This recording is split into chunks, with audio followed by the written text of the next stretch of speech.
Assalamualaikum warahmatullahi wabarakatuh. Selamat dini hari. Bertemu lagi kita dengan channel kesayangan Ala Betawi. Kali ini saya akan menampilkan sebuah acara baru, yaitu Berita Ala Betawi.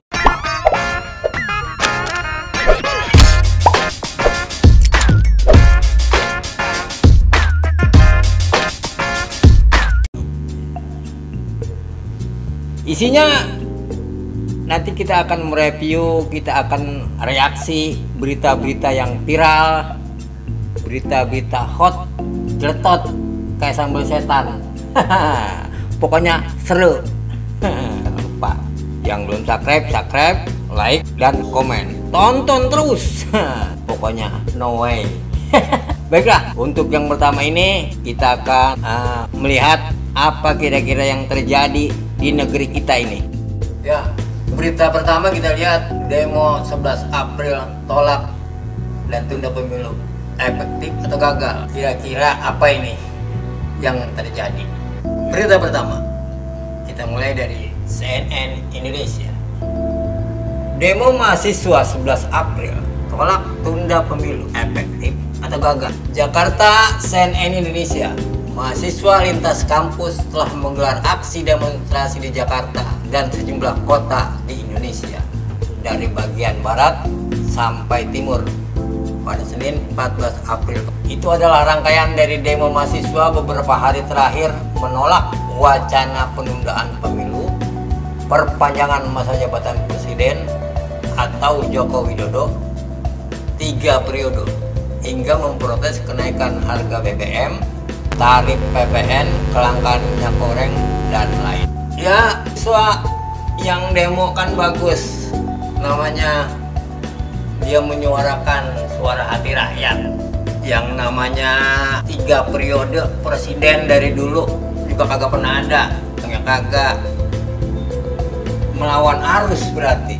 Dan ini kan yang terjadi sekarang, karena selama ini ada selentingan kabar yang mengatakan bahwa rakyat menginginkan 3 periode. Rakyat yang mana tuh? Saya juga nggak tahu, saya juga kan rakyat. Bagaimana mau bagus 2 periode aja? Tanda kutip. Begini-begini aja dari dulu, apalagi 3. Aduh ampun bang. Jangan dah udah. Nah ini lagi nih, memprotes kenaikan harga BBM. Ya udah pantas banget diprotes. Lah bagaimana coba?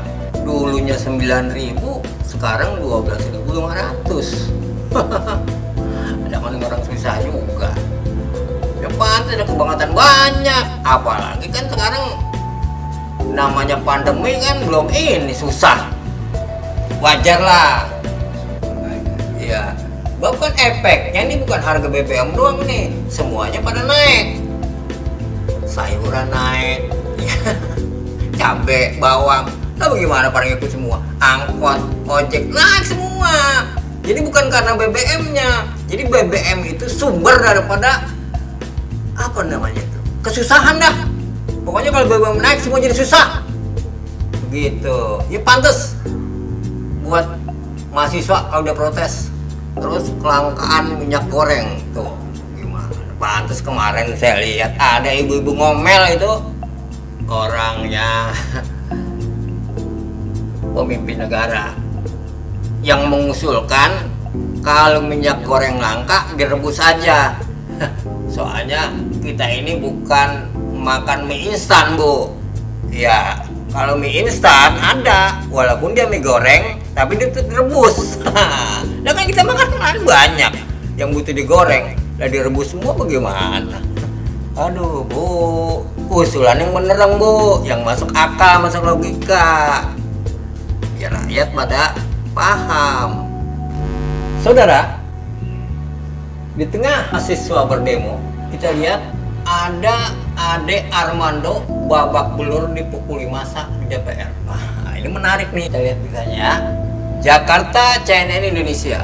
Ketua Pergerakan Indonesia untuk Semua PIS Ade Armando babak belur Alur dihajar sekelompok orang di kawasan gedung DPR RI Senin 14 April. Kabar Ade Armando dipukuli massa dilaporkan wartawan CNN. Kawasan foto Ade Armando berlumuran darah. Belum ada keterangan rinci dari polisi terkait penyebab, pelaku, dan kronologi pemukulan terhadap Ade Armando. Ade Armando ini nama sebetulnya udah viral, udah ngetop, tapi banyak yang nggak tahu siapa Ade Armando. Ya, bagi yang belum tahu siapa Armando, kita bisa lihat ini. Kita kutip dari tribunnews.com. Siapa Ade Armando yang dikeroyok saat demo 11 April 2022 ini? Inilah deretan kontroversinya. Oh, berarti Ade Armando ini orang yang penuh kontroversi. Kalau orang kontroversi banyak masalahnya, berarti ada kagak bener nih ini orang nih kontroversi ini masalah. Pada Mei dan Juli tahun 2015, Ade Armando terjerat masalah karena ucapan kontroversialnya. Pernyataannya tersebut dianggap menyakiti umat Islam. Pertama, Ade Armando melalui unggahan Facebooknya sempat menyebut Allah bukan orang Arab. Allah kan bukan orang Arab.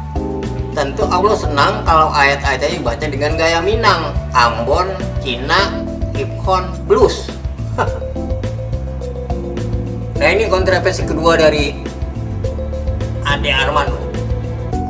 Dia sempat membuat tulisan mengenai Allah tidak mengharamkan lesbian, gay, biseksual, dan transgender atau LGBT. Tulisannya ini mengutip kajian ilmuwan Islam terkemuka Dr. Musdah Mulia yang mengatakan tak ada satu ayat Al-Quran yang mengharamkan LGBT. Ayat-ayat yang selama ini digunakan sebagai rujukan pengharaman LGBT adalah ayat-ayat Al-Quran yang bercerita tentang azab Allah terhadap umat Nabi Lut. Kalau dia mengatakan tidak ada ayat-ayat Al-Quran yang melarang LGBT, berarti dia tidak pernah baca Al-Quran. Nah, ayat-ayat ini yang terdapat dalam surat An-Naml ini memang azab Allah terhadap umat Nabi Lut. Nah, Ade Armando tahu nggak umat Nabi Lut itu seperti apa? Tahu nggak sejarah umat Nabi Lut seperti apa? Dan kalau dia mengatakan ada Dr. Musdah Mulia, ilmuwan Islam, dia harus tahu bahwa umat Nabi Lut itu dulu senangnya laki sama laki. Kalau bahasa sekarang homoseksual, ya, homo. Kemudian perempuan dengan perempuan, lesbian. Lah kan ada itu di sini. LGBT berarti L-nya lesbian, iya kan? Terus homonya gay. Nah, umat Nabi Lut itu termasuk LG, lesbian dan gay. Jelas, mana nggak adanya. Jadi jangan bermain-main dah, Ade Armando. Barangan aja. Baca dulu. Ente Islam apa bukan? Riwayat pendidikan Ade Armando. Waduh, banyak banget ini. Benar orang pinter nih, Ade Armando. Apalagi di sini ada ketua program S1 Ilmu Komunikasi FISIP UI 2001-2003.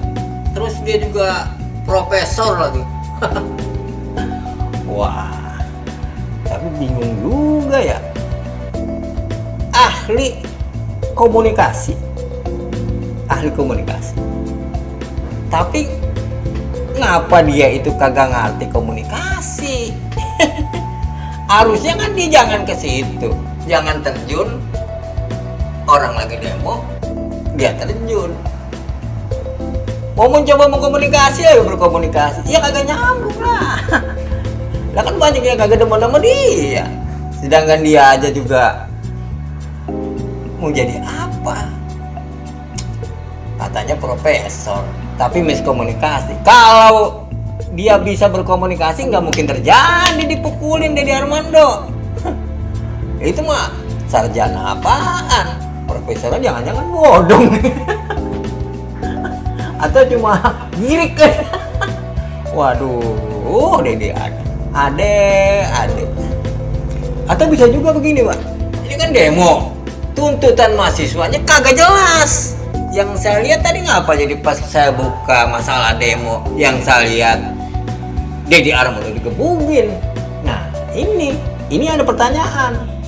Jangan-jangan memang udah disetting nih Dede Armando jadi martir nih. Pengalihan isu. Jadi semuanya terfokus kepada Dede Armando. Ade Armando ya. Ade Armando.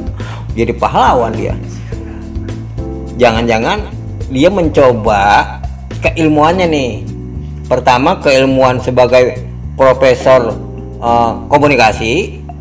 Yang kedua juga mencoba dirinya, kan selama ini dia terkenal dengan kebal terhadap hukum.